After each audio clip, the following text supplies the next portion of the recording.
This is Mavic Air 2. You may have some questions, like, So what's different? well, let's start with the larger sensor. There's a lot more pixels, 48 megapixels to be exact, which means you can do this. And then shoot a hyperlapse in 8K. With SmartPhoto, every shot is a masterpiece. Yeah, but photos aren't really my thing. Don't worry, we've got you covered. It also does 4K 60p video.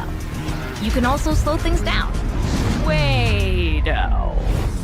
And yes, there's HDR video. How's the flight time? It's fantastic. You're looking at up to 34 minutes in the air, a new record for the Mavic series.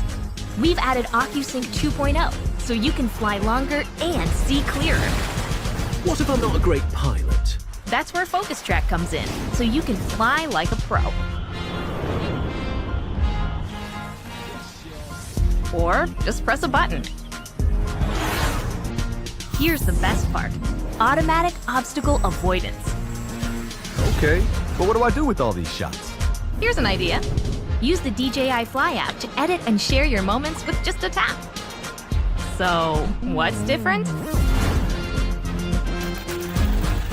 A whole lot.